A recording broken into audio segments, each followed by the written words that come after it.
Job, hosted by Mike Wood, only on the Purple Acorn Network.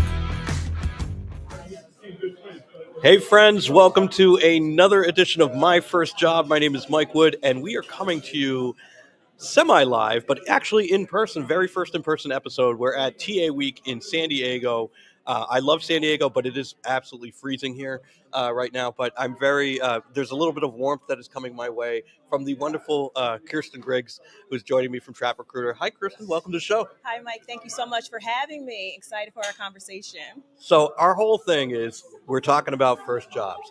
Lay it on me. What was your first job? My first, I was taxed and had to do a return job. I was 16 years old, and I was that annoying person that called your house to do a telephone survey. Oh, no. And no, there was no payment to the person. There was no incentive other than making a young person's quota. That's all I can say about that. So imagine how persuasive you had to be to call people at dinner time and say, "Hi, I'm Keirsten from blah, blah, blah. Can we talk about your laundry detergent?" Click.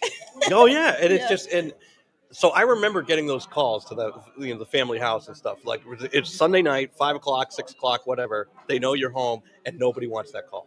No one. So you probably had to come at it with a mindset that, oh yeah, these people are going to hang up on me. If I get maybe one or two that will talk to me, that might be good. It taught resilience, and I recognized that if I had my voice a certain way, that people were a little bit more receptive. Okay. So, do you remember what you were paid?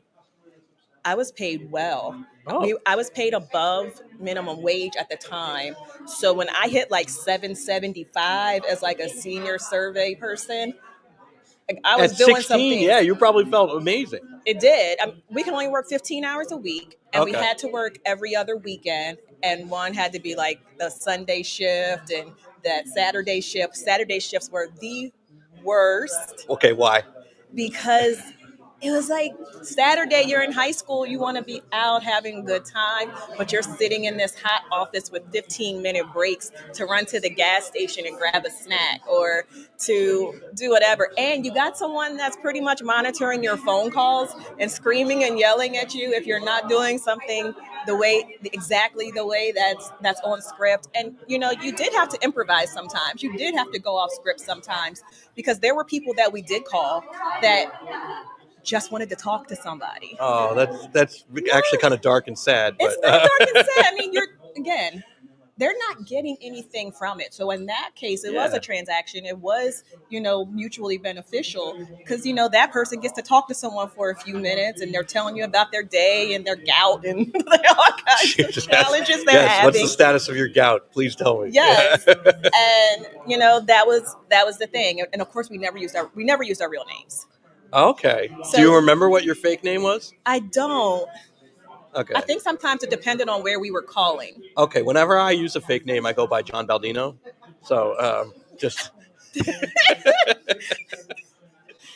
I hope he's watching. Oh, he's watching. He's around here. He's wandering around. Okay. But yeah. So all right. So you did that for a while. Yes. I've met people that worked in call centers before and stuff like that, and it just sounds like draining. And you could probably burn out pretty quickly. So when do you remember finding something new, or did you go off to college?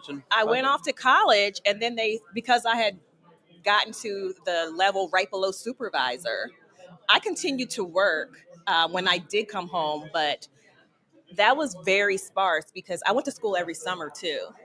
I was energized. I loved. You were trying to finish school in like 2 years? I had finished school in 3.5 years.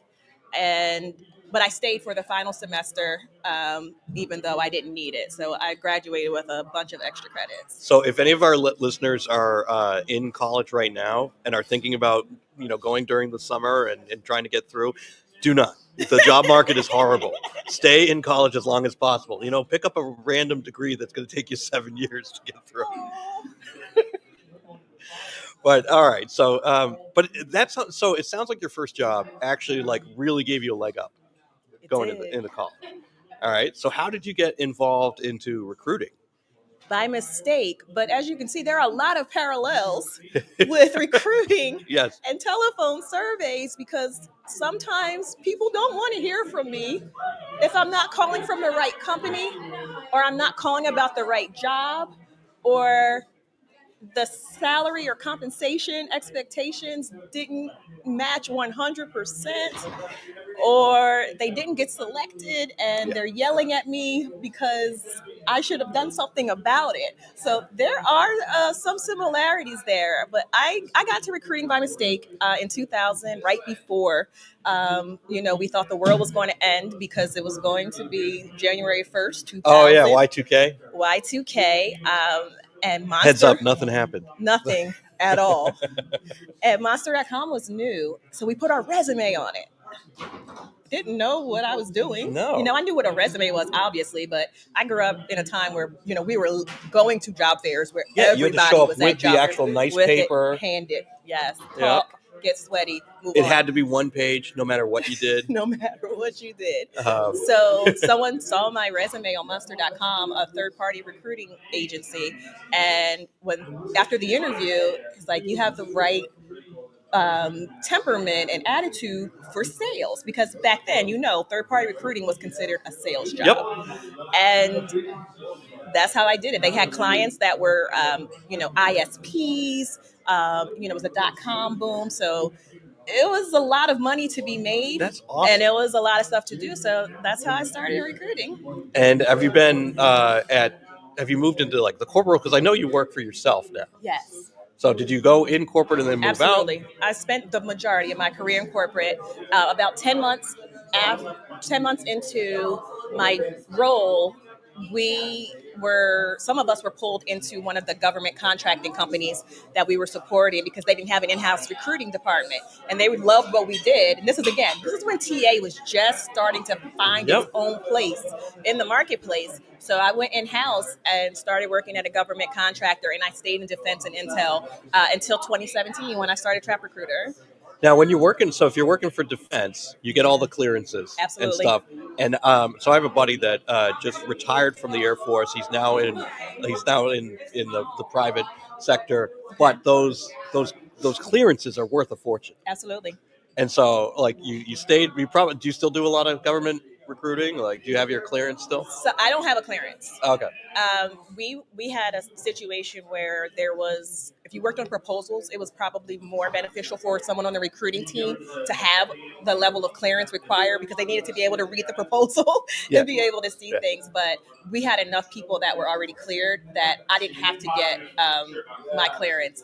We started to work on that, but at that time, it started to not be as beneficial. Those things cost a great deal of money, and they take a great deal of time. So no, I still do some projects for government contracting. Obviously, if I have the background and they see the companies that I've worked for, it helps and it makes sense. Of course, I still have a great deal of contacts in there. So when they need something very quickly, some surge work, they'll say, hey, Keirsten, are you busy? Can you help out? I love doing that. The one challenge I have found is that the more commercial or private companies do not like the transition from government contracting to private immediately. There's some angst there for some reason. I think they believe that we're not as skilled or we're not as experienced and we don't know what we're doing. But I always tell folks that, we recruit for the same types of roles across industries, whether it's healthcare, whether it's tech, whether it's life sciences, whatever it is, cybersecurity. We're looking for DevOps engineers too, but they have to have full scope polygraphs, and that's a great deal harder than finding someone who's not cleared to do that same role. I can't imagine. So my buddy, he works in like a skiff. He's just like, it just sounds miserable. I don't think I would do it, but it's good. So I ask everybody kind of like what their thoughts are on the current state of what's happening in the market, because it's been a crazy couple of years. It's tough for everyone. It's very tough for recruiters and HR professionals as well. I have not had work, I've not worked since July of 2024.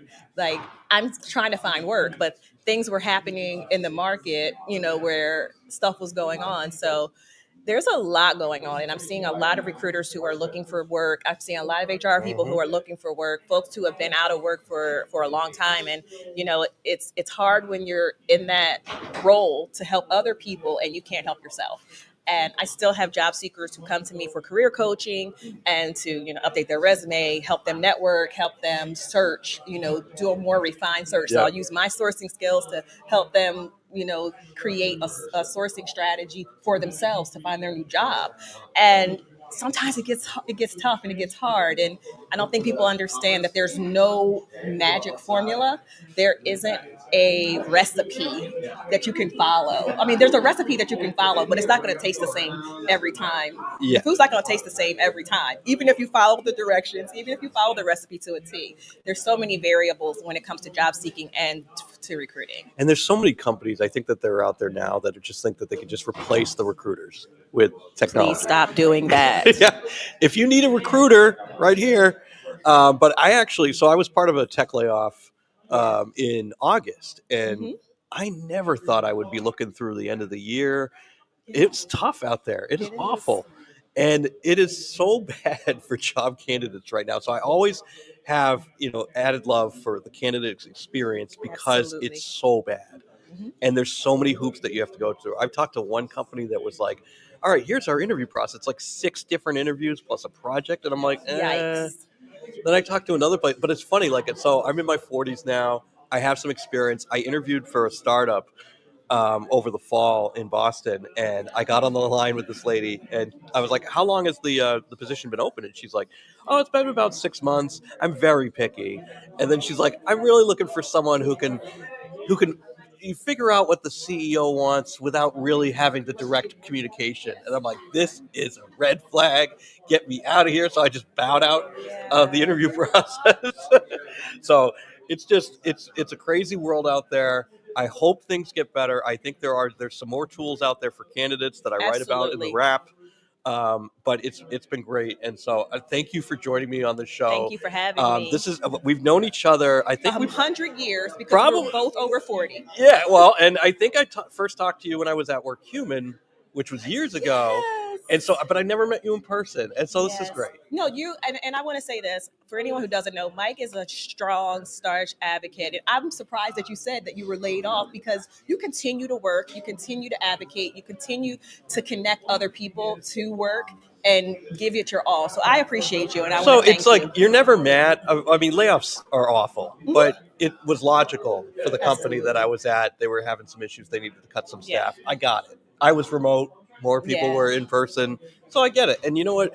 I found out through the years that everything happens for a reason. Absolutely. If I wasn't laid off, I never would have started this podcast. I never would have started the newsletter that I do. And now I'm out in San Diego where it's 45 degrees for some reason. I decided to leave all my winter stuff at home in Boston because I was like, oh, it's California. warm. No, it's not. But thank you very much. Thank and you. thank you all for listening. And we'll catch you on the next episode.